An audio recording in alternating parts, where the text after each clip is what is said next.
Baik, satu cerita datang dari Mbak Ening. Mbak Ening itu pernah mengalami sebuah kejadian tahun 2005, udah cukup lama. Dan kejadian ini dialami sama adiknya sendiri, namanya Mutia. Yang betapa beraninya seorang adik perempuannya itu sewaktu ngebantuin Mbak Ening untuk proses melahirkan anak pertama. Kejadiannya sendiri, Mbak Ening sendiri itu dari daerah Kediri sana ya, yang desanya nggak usah disebutin secara detail di mana, tapi ya dari daerah Jawa Timur sana lah. Nah, sebelum kita lebih jauh ke dalam cerita, seperti biasa gue pengen ngucapin banyak-banyak terima kasih buat kawan-kawan subscriber semuanya. Terima kasih buat kawan-kawan yang udah kasih support, udah kasih dukungan. Terima kasih juga buat kawan-kawan yang udah ngasih like, udah nge-share ke yang lainnya. Nggak lupa juga, terima kasih banyak buat kawan-kawan yang udah ninggalin komentar juga. Kawan-kawan yang udah join jadi membershipnya Lapak Horor, terima kasih banyak semuanya.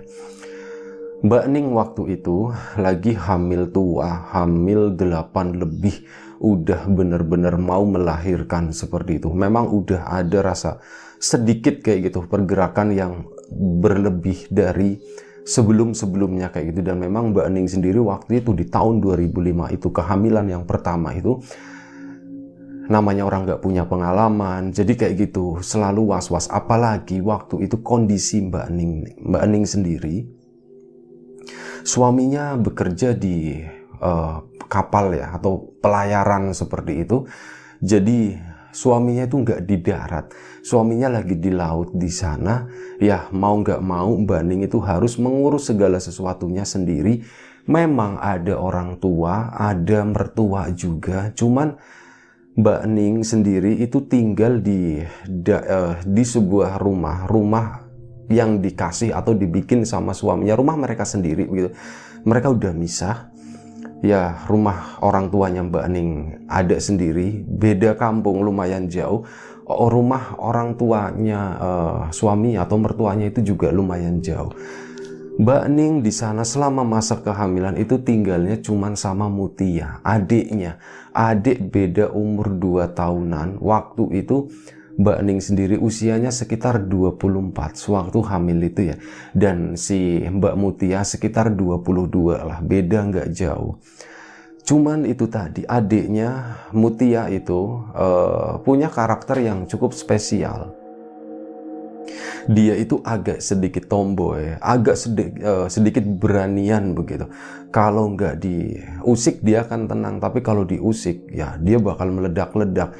Dan memang pembawaannya juga ya termasuk perempuan yang bersemangat seperti itu. Nah, singkat cerita waktu itu ya mereka kan tinggal berdua ya di rumah sana. Apa-apa semuanya minta tolongnya sama Mutia. Begitupun sebaliknya, kakak adik berdua itu mereka ya merasa nyaman-nyaman aja, gak ada masalah sedikit pun. Cuman malam itu sekitar jam 11 malam, entah kenapa Mbak Ening itu tiba-tiba perutnya kontraksi dahsyat banget. Dan Mbak Ening sendiri itu kayak udah yakin 99,3%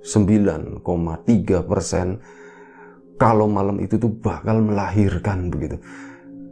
Bingung kan dia, aduh, Mutia ini gimana, aku udah kayak gini banget, aku udah mules banget. Mbak Mutianya juga apalagi dia, Mbak aku juga nggak ngerti aku harus ngapain.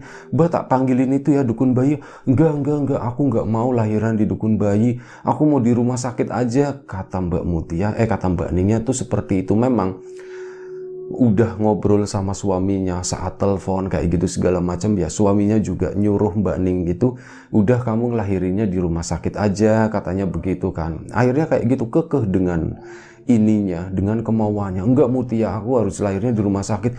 Ya udah Mbak, kalau kayak gitu kita ke rumah sakit ya Mbak, kita ke rumah sakit. Iya. Mbak Mutia pun padahal tanpa SIM, tanpa apa, ngambil mobil. Sebenarnya kalau Mbak Ening itu punya SIM, dia sering nyetir sendiri gitu ya. Ambil mobilnya itu bukan mobil yang mobil mewah kayak gitu tuh enggak, tapi mobil mungkin kayak mobil carry lama. Cuman di tahun segitu ya termasuk masih baru lah. Cuman ya kayak gitu, mobilnya mobil carry si Mbak Mutia memang nggak punya SIM sama sekali, tapi karena dia sering nyolong-nyolong pakai jalan mobil carry itu, akhirnya dia pun bisa. Mbak, udah aku aja yang bawa, tenang aja Mbak, aku lebih jago dari Mbak bawa ininya. Masalahnya cuman aku nggak ada SIM doang. Lagian malam-malam begini siapa yang mau nyetop? Kalau ada yang nyetop bilang aja orang hamil kayak gitu kan juga. Nanti dikasih lewat Mbak, malah dibantuin. Biasanya Pak Polisi kan baik kayak gitu Mbak. Oh iya sudah ya sudah. Keluarin sana siapin ini Mbak, bener-bener udah sakit banget. Lagi ribut-ribut kayak gitu Mbak Mutia ngeluarin mobil, tetangga kan ada yang denger, 1, 2, 3 mulai pada keluar, pada ngedeket ke sana semua. Mutia kenapa? Mbak Ningnya waktu itu masih di dalam di ruang tamu. Mbak Ning mau lahiran katanya begitu. Loh, mau lahiran? Emang mau kemana? Katanya begitu. Ya ini mau dibawa ke rumah sakit. Loh, kenapa di rumah sakit? Tinggal panggil itu aja, Nyai ini. Dukun bayi gitu. Nah itu tadi Mbak Ningnya tuh nggak mau sama dukun bayi, maunya di rumah sakit aja katanya begitu. Oh begitu, jadi ini mau ke rumah sakit ya? Iya ini mau ke rumah sakit. Langsung parkir, disiapin semuanya, mobil udah posisinya itu di depan rumah di pinggir jalan sana. Mbak Mutia turun, di situ Mbak Ning itu udah ada beberapa ibu-ibu yang nemenin, tetangga begitu ya. Ada beberapa yang nemenin, orang tuanya belum ada yang tahu, belum ada yang ngasih kabar waktu itu karena darurat banget kan. Nggak ada yang datang, jadi yang datang itu cuma tetangganya doang. Makanya itulah kita harus baik sama tetangga ya. Kalau ada apa-apa, tetangga lah yang bakal kita mintain tolong kayak gitu. Ini pesan moralnya tuh begitu, kayak gitu. Apa namanya, tetangga ngumpul udah nuntun begini kan. Dituntun pelan-pelan, sabar mbak, jangan nyeprot dulu kata Mbak Mutia, jangan nyeprot dulu gitu, repot ngepelnya, nanti bersih-bersih kayak gitu ribet. Wah sialan si Mutia ini, udah diem, kamu diem. Akhirnya apa, Mbak Ning pun masuk ke sana. Mbak Mutia ubat-ubet dulu, bawa sesuatu ya, ada yang ketinggalan, ada yang selimutnya ketinggalan, ini segala macam katanya harus, pokoknya ada yang ketinggalan lah waktu itu. Bolak-balik. Nah sambil bolak-balik kayak gitu, ini ibu-ibu ada yang mau ikut nggak? Ada yang mau nemenin? Ya saya ikut. Ada 2 atau 3 orang, banyak orang di sana mau ikut. Baru mereka mau, mobil kan pintunya dibuka. Mbak Ning itu udah duduk di sana di bagian belakang. Rencananya kan mau ditemenin sama ibu-ibu itu. Di bagian depan itu kosong. Mbak Mutia yang nyetir. Nah di situ anehnya tuh begini, warga ibu-ibu yang mau ngebantuin atau mau ikut ke rumah sakit setidaknya buat nemenin Mbak Ning melahirkan, mereka tuh yang jalan begini, dikit-dikit mendekat ke arah mobil, tiba-tiba apa, berhenti di tengah jalan semuanya. Mbak Mutianya udah masuk mobil, udah grep, ayo buruan ibu-ibu katanya, lama banget nungguin apaan. Mereka tuh pada diem aja gitu, kayak ngeliat begini, kayak bisik-bisik gitu kan. Udah, jangan, nggak jadi. Udah Mutia, kami nggak jadi ikut. Kamu jalan sendiri aja sama Mbak Ning gitu ya. Beneran ini nggak jadi ikut? Iya nggak usah deh, nggak usah ikut gitu. Kenapa sih? Nggak apa-apa, langsung apa? Pintu belakang yang tadi ngebuka pintu tengah itu ya mobil carry, gak ada yang nutupin. Mbak Mutia sampai turun lagi tutupin pintunya, gereng. Agak kesel katanya Mbak Mutia, ini ibu-ibu gimana sih? Oh katanya pada mau ikut, pada mau ngebantuin. Aku juga nggak ngerti apa-apa nih Mbak loh. Ini Mbak yang minta di rumah sakit ya katanya. Iya udah tenang aja Mutia. Mbak Mutia pun baru mau jalan, mobil di starter begini, cekek jalan gitu kan, baru memasukin gigi, Mbak Mutia tuh ngerasa kayak ada nyet gitu, mobilnya tuh kayak goyang sebelah kanan, nyet gitu. Oh ini apaan ya, dicek bannya segala macam normal, nggak ada gempes, nggak ada apa, udah bismillah aja jalan, Mbak sabar ya Mbak ya, jangan nyeprot di sini pokoknya. Aku nggak ngerti gimana cara nolongin orang hamil, soalnya orang melahirkan, aku nggak ada pengalaman sama sekali kayak gitu. Diajak ngobrol terus, jalannya pun dibilang pelan enggak, dibilang cepet juga enggak. Jadi jarak antara rumahnya Mbak Ning dan rumah sakit itu kurang lebih sekitar 5 km. Dan begini, 2 kilometernya mereka itu harus keluar dari jalanan kampung, jalanan yang lumayan kecil ya, kalau buat mobil itu papasan 2 doang. Nanti yang 3 km sisanya itu baru masuk jalanan besar, memasuki kota sana. Saat ya itu tadi, ngelewatin jalanan kecil itu kan banyak beginian. Mbak Mutia pun hati-hati kayak gitu kan, ngerem, hindarin lubang segala macam, meski sesekali kadang kehajar juga. Aduh gitu, Mbak Ningnya kan di belakang kasihan. Aduh sakit banget, Mutia pelan-pelan aja. Akhirnya Mbak Mutia pun, oh ya sudah, kalau minta pelan-pelan sih bisa lebih halus lagi kata dia kan. Kayak gitu, akhirnya pelan-pelan, kelok kanan kiri, hindarin lubang-lubang besar yang mungkin gak kelihatan ya waktu itu. Kayak gitu, lagi perjalanan Mbak Mutia tetap nyerocos terus sampai Mbak Ning sendiri tuh nggak tahu apa yang dia omongin. Mungkin tujuannya mengalihkan ini kali ya, fokusnya Mbak Ning supaya jangan melahirkan dulu lah intinya, supaya kontraksinya berkurang kayak gitu. Di fokusnya tuh dialihin sama Mbak Mutia kayak gitu, terus ngobrol terus sampai akhirnya begini, di satu titik belum sampai ke jalan raya, masih di jalanan kampung yang waktu itu memang kebetulan ada area kebun warga yang gelap gitu kan. Di situ Mbak Ning itu berteriak, Mutia gitu. Mbak Mutianya kan nengok, Mbak kenapa Mbak berhenti, kenapa Mbak, ini kayaknya udah mau keluar, kata Mbak Ningnya begitu.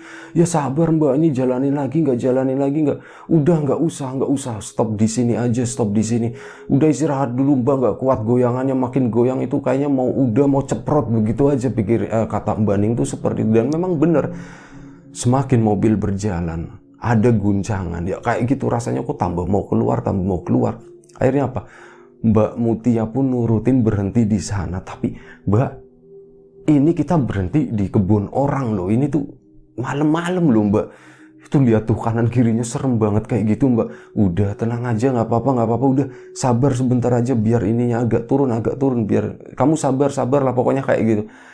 Mbak Mutia pun mau gimana lagi ya? 2 orang perempuan doang.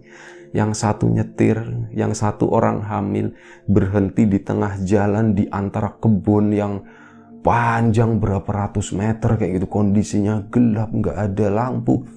Itu kayak sesuatu tersendiri lah pokoknya begitu. Pikirnya Mbak Ning sih bener-bener, aduh ini tuh aku tuh rasanya apa? Aku tuh pengen nangis banget pokoknya waktu. Ya nangis bukan nangis masalah sakit melahirkan ya. Tapi kondisi seperti ini, aku mau melahirkan, suamiku jauh di sana, aku juga nggak nyalain suamiku. Suamiku lagi kerja nyari uang buat aku juga. Cuman begini, adekku doang loh, dia yang jadi pahlawannya, dia yang mau nganterin aku, dan aku yang minta berhenti di sini. Entah kenapa tiba-tiba Mbak Ning itu terdiam. Dia itu terdiam, bener-bener terdiam sampai begini loh. Mbak Ning itu terdiam gara-gara ngedengar ada suara. Mbak Mutia nyerocos terus, tapi karena Mbak Ningnya itu lagi ngedengerin suara itu tadi, suaranya Mbak Mutia yang cempreng itu disingkirin sedikit gitu. Ntar dulu gitu, aku mau ngedengerin suara ini siapa nih? Jadi sewaktu mereka berhenti di sana, si Mbak Ning itu ngedengar ada suara di telinga kanannya. Ini kayak seolah-olah ada sesuatu yang duduk di kursi yang sebelah kanan, sebelahnya Mbak Ning itu. Ning sih, kamu kalau mau melahirkan di sini aja, nggak apa-apa, aku jagain, katanya begitu. Ning sih, kamu melahirkan aja, nggak apa-apa di sini. Sebentar lagi bayi kamu keluar, bayi kamu sehat kok. Suaranya tuh begitu. Jadi seolah-olah kayak, udah Ning sih, kamu ngelahirinnya di sini aja, nggak usah jauh-jauh sampai ke rumah sakit, kamu bisa kok, kayak gitu. Ada adik kamu yang akan bantuin kamu, dan aku yang akan jagain kamu, katanya begitu suara. Ini siapa ya? Setelah itu, Mutia kamu diam dulu kenapa gitu kan, dari tadi nyerocos terus ya Mutia kamu diam dulu kenapa? Mbak kenapa sih Mbak, kok dari tadi aku ajak ngobrol kok diam terus? Mbak itu ngedenger ada suara yang ngomong. Mbak jangan aneh-aneh, Mbak Mutianya langsung begitu. Mbak jangan yang aneh-aneh. Udah gak usah dibahas yang kayak gitu. Beneran loh Mut, ini tuh penting banget kayaknya. Kamu harus tahu, kamu ngedenger nggak? Enggak, aku nggak denger apa-apa pokoknya, kata Mbak Mutia. Iya soalnya kamu dari tadi kan ngomong terus, kata Mbak Ning sambil mules lagi begitu kan. Ning, Mut, Mbak itu ngedenger ada suara bilang begini, kalau kamu mau melahirkan di sini ya nggak apa-apa, nanti dibantu sama adik kamu dan aku yang jagain, katanya begitu Mut. Mbak itu nggak tahu lah itu suara dari siapa, itu suara dari setan sini kali Mbak, dari setan kebun. Jangan didengerin, jalan nggak, jalan Mbak, jalan Mbak, jangan Mutia, jangan jalan. Udah di sini aja, kita sabar. Mbak juga udah nggak kuat banget, ini udah mules banget, udah mau keluar ini, katanya seperti itu. Nah tiba-tiba begini, Mbak Mutia, mesin masih nyala, lampu juga masih nyala ya, biar agak terang waktu itu. Mbak Mutia turun, masuk ke pintu samping, menuju ke sampingnya Mbak Ningsih. Mbak, apa yang bisa aku bantu? Aku temenin di sini aja ya Mbak. Iya ya, ini kayaknya beneran deh, ini kontraksinya makin kuat nih, Mut, katanya. Mut, minta tolong joknya dilurusin begini dong, kayaknya bisa jadi Mbak tuh mau ngelahirin di sini. Ya Mbak, ya dilurusin, terus Mbak nanti puter, pokoknya kayak gitulah, posisinya tuh diarahin sama Mbak Mutia tadi ya. Mbak nanti puter ke sini nih pakai bantalnya segala macem. Mbak, ini beneran loh, aku nggak ngerti masalah beginian loh Mbak. Udah, kamu tinggal duduk di sana aja, liatin gitu ya. Kalau misal ada yang keluar, bayinya keluar, kamu tinggal tangkep biar Mbak yang dorong, katanya begitu. Nah, di saat seperti itu ada momen hening beberapa detik, 2 atau 3 detik, yang tiba-tiba didengar. Di momen keheningan itu ada suara yang didengar sama Mbak Ningsih dan Mbak Mutia. Dua-duanya itu ngedenger. Suara itu adalah suara orang laki-laki. Suaranya tuh ngebas banget, suaranya berat gitu. Iya, nggak apa-apa, kakak kamu itu mau melahirkan sekarang, kamu bantuin aja, aku yang jagain, katanya begitu. Setelah itu entah kenapa Mbak Mutia itu kayak ngerasa ada angin dingin dari belakang sini. Bes, Mbak, aku dengar suara Mbak, katanya. Iya, itu Mbak yang dengar dari tadi. Katanya Mbak nggak apa-apa ngelahirin di sini. Mbak, nanti kalau ngelahirin di sini bayinya diambil sama mereka gimana? Kamu jangan ngaco, malah nakut-nakutin kayak gitu, nggak ngebantuin. Ya udah Mbak, ya udah Mbak, aku harus gimana Mbak? Ya udah nih, siap-siap aja Mbak. Bentar lagi katanya seperti. Nah, itu ngerasa ada hawa dingin tadi kan, bus. Itu hawa dingin tuh tiba-tiba kayak keluar, entah keluar dari mana begitu ya. Dan akhirnya apa sih? Mbak Ningsih karena udah nggak kuat, dia udah mulai jejeritan. Jendelanya pun dibuka sedikit untuk sirkulasi udara begitu ya, karena panas juga di sana. Dibantuin sama Mbak Mutia melahirkan di sana. Ini caranya gimana aku nggak ngerti, pokoknya begitu ya. Sampai apa? Akhirnya melahirkan, bener-bener melahirkan. Waktu itu bayinya keluar, dipegang sama Mbak Mutia, tali pusarnya itu masih nempel, belum digunting, dikasih ke siapa tadi, si Mbak Ningsih, ibunya ya. Nah, cuman setelah itu entah kenapa Mbak Mutia kan lagi bersih-bersih ya, ada darah, ceceran darah begitu, lagi dilapin di sana. Lampunya juga cuman pakai lampu kuning yang dari mobil itu, yang terangnya nggak seberapa kayak gitu. Islah nggak apa-apa Mbak, yang penting mendingan kayak gini. Mbak Ning gimana perasaannya, gimana? Nggak apa-apa, aku nggak apa-apa, aku tenang aja, aku tenang kok, tenang aja, alhamdulillah bayinya udah keluar Mbak, tuh nggak apa-apa. Sekarang kita pulang aja ya Mutia, kita pulang.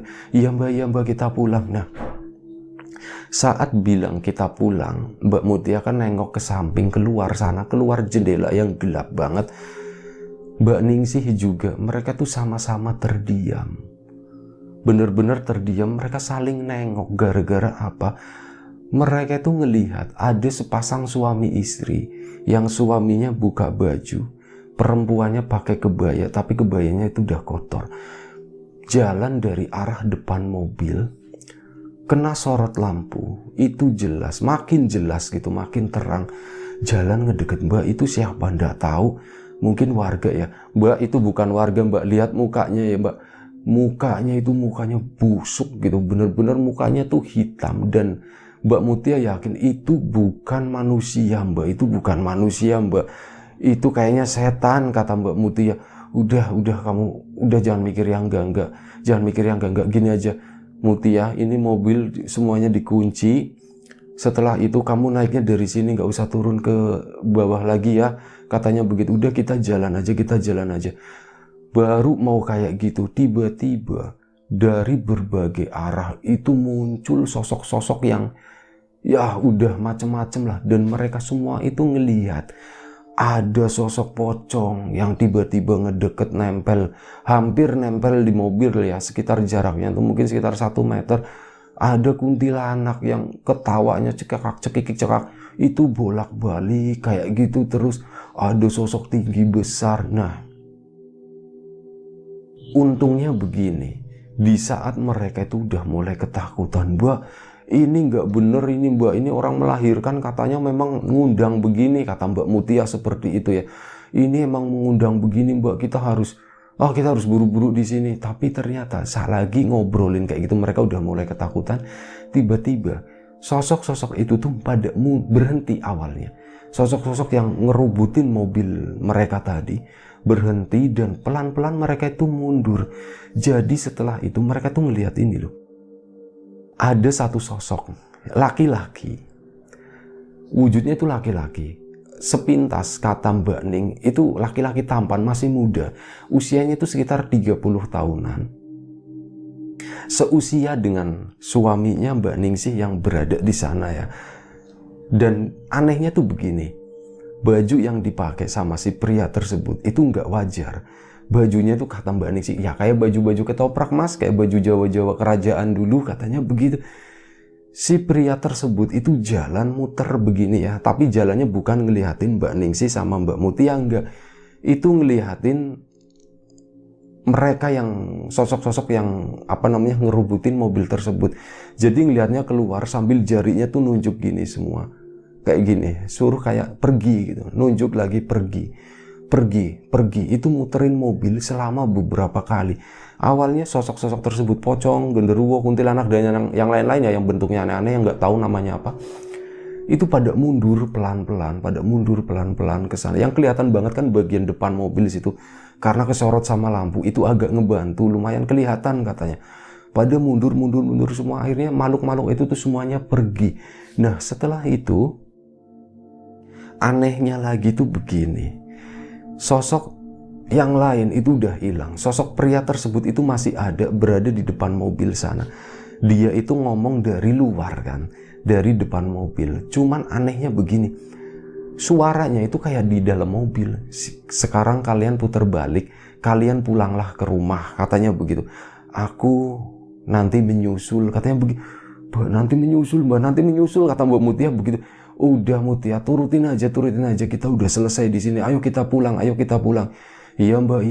Mbak Mutia pun lompat gitu ya, lewat tengah situ, nggak turun ke bawah lagi, kata Mbak Ningsih bilangnya begitu. Akhirnya dia ke sana, jalanin mesin masih hidup mobil waktu itu, jeglak, udah muter balik. Namanya jalanan kampung sempit, buat puter balik kan ada fase maju mundur, meskipun ya itu mobil carry agak sedikit gampang juga karena moncongnya nggak terlalu panjang.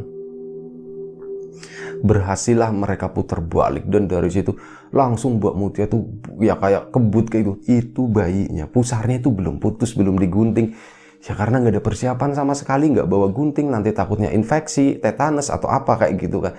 Itu nggak diapa-apain, udah kita pulang ke rumah. Akhirnya apa, mereka tuh pulang ke rumah melewati jalanan tadi. Dan kali ini tuh beda dengan saat berangkat itu kan sepi, nggak ada siapa-siapa. Giliran pulangnya itu nggak tahu manusia atau bukan.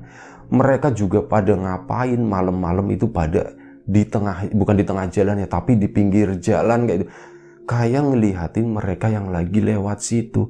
Ada bapak-bapak, ada ibu-ibu, ada anak kecil juga. Cuman setelannya begitu, setelan lawas. Apa ya, vintage banget lah. Perempuannya pakai kebaya, kayak mirip orang-orang yang bertani. Pada pakai caping, ada yang bawa cangkul, tapi macem-macem ya. Katanya macem-macem, cuman yang diingat sama Mbak Ningsih dan Mbak Mutia ya bentuknya seperti itu. Mereka berada di pinggir jalan sambil ngeliatin begini. Ngeliatinnya juga ngeliatin aneh. Ngeliatinnya tuh kayak bukan ngeliatin orang. Kalau orang kan ngeliatin minimal ada senyumnya atau apa. Itu tuh enggak, mukanya tuh flat banget. Mukanya datar ngeliatin begini. Meskipun mukanya enggak busuk, cuman gak enak dilihat lah, pucet. Cara pandangnya, tatapannya tuh tajam gitu. Tapi ya kayak gitu, Mbak Mutia tetap, udah aku gak ngeliatin samping kanan kiri, udah aku fokus di jalan aja. Sampai kayak gitu beberapa kali karena fokusnya hilang gitu, lubang dihajar jeder sih Mbak Ningnya sampai hampir mau jatuh. Mutia hati-hati pelan-pelan aja, bentar lagi kita nyampe kok, bentar lagi kita nyampe. Iya mbak. Sampai akhirnya alhamdulillahnya mereka tuh sampai di rumah. Di rumah sana udah sepi, nggak ada siapa-siapa. Tapi begitu mobilnya Mbak Mutia datang ke situ, tiba-tiba warga itu pada datang, pada ngerumunin. Loh Mutia kok balik lagi? Udah lahiran Mbak, katanya begitu. Loh kok cepet banget? Kan rumah sakitnya jauh. Apaan lahiran di kebun, kata Mbak Mutia. Sambil ngakak gitu ya, sambil ketawa-tawa. Akhirnya apa? Warga ibu-ibu itu pada ngebantuin Mbak Ningsih gitu ya, termasuk bayinya yang pusarnya tuh masih nempel. Diundanglah kayak dukun bayi gitu kan ya. Tuh kan Mbak, tetap aja manggil dukun bayi, kata si Mbak Mutia tadi. Tuh kan Mbak, tetap aja manggil dukun bayi. Iya nggak apa-apa lah, kan yang penting prosesinya udah selesai gitu. Mau gimana lagi, akhirnya apa, diurusin kayak gitu, dipotong pusarnya segala macem.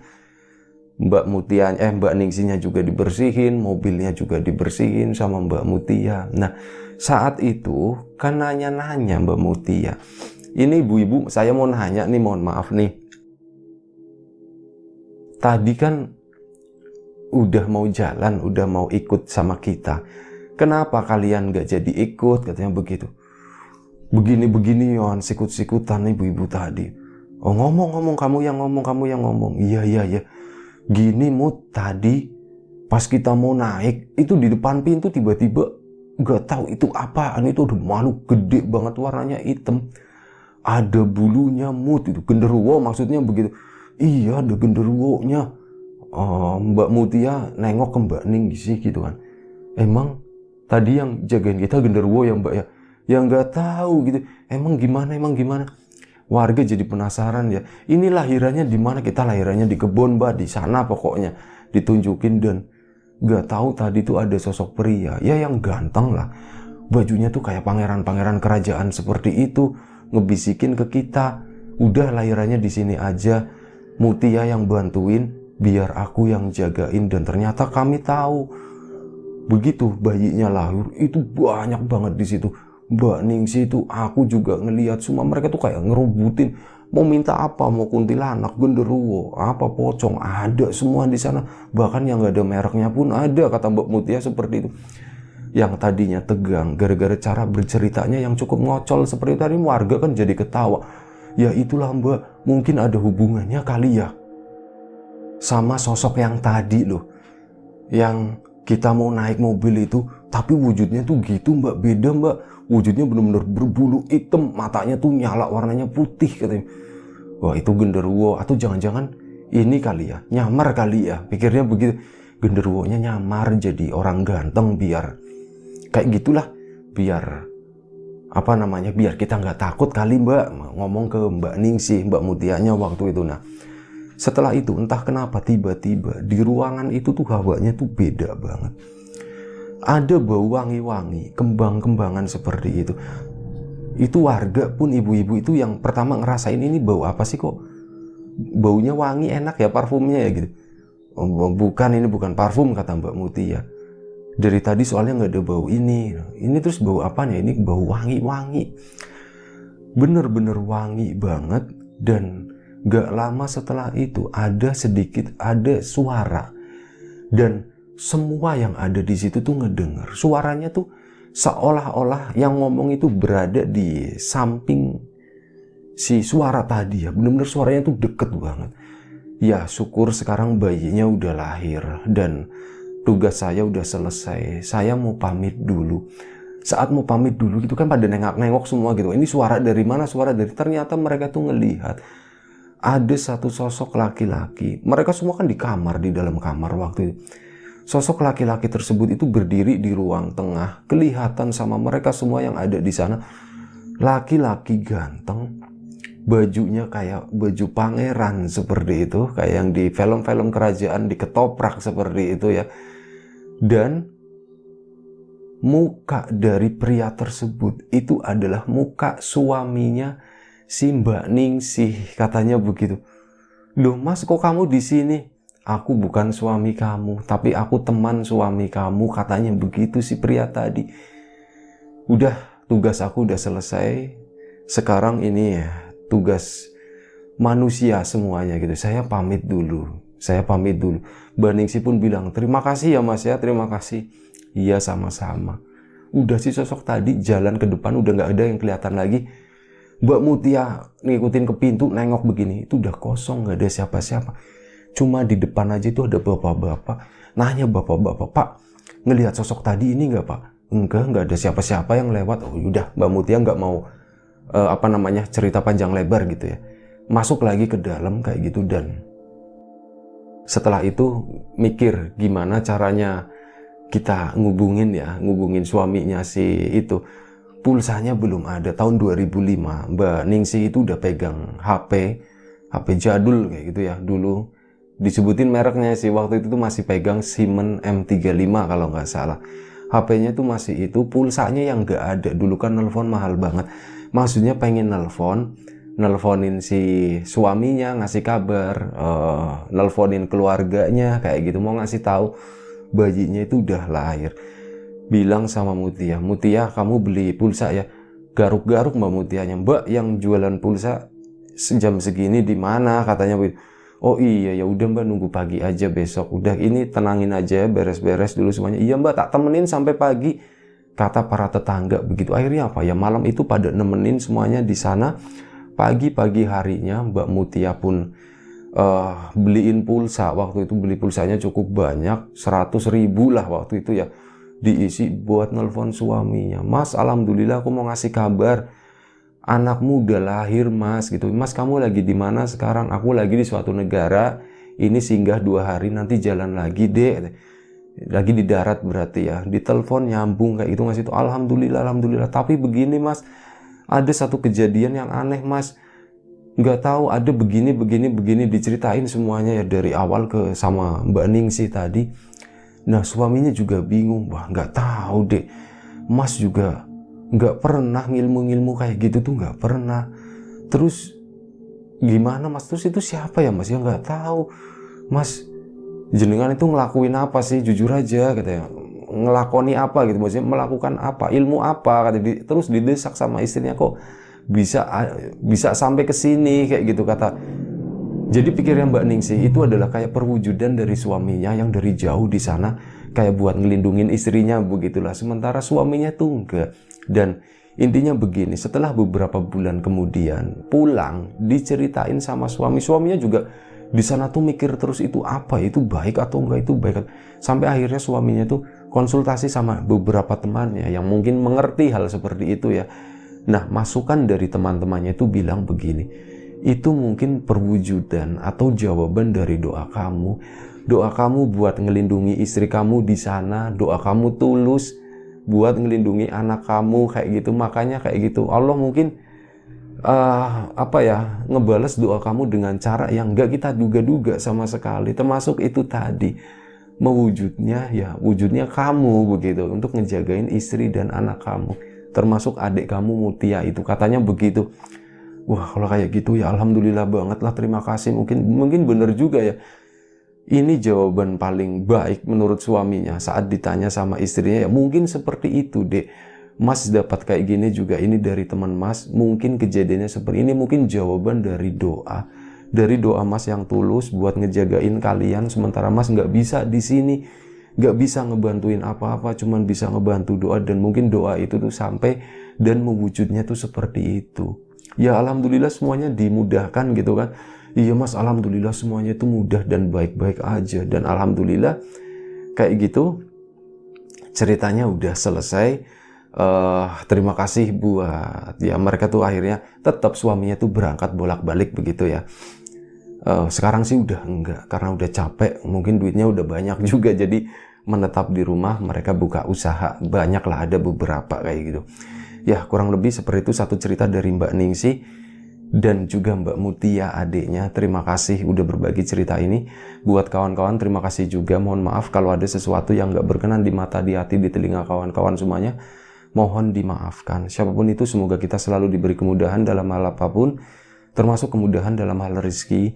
Siapapun sekarang yang lagi sakit, semoga segera diberi kesembuhan. Siapapun sekarang yang masih sehat, semoga tetap dijaga kesehatannya. Lagi musim orang sakit sekarang. Jaga kesehatan kawan-kawan semuanya. Terima kasih banyak, mohon maaf sebesar-besarnya. Sampai jumpa di episode selanjutnya Lapak Horor. Assalamualaikum warahmatullahi wabarakatuh.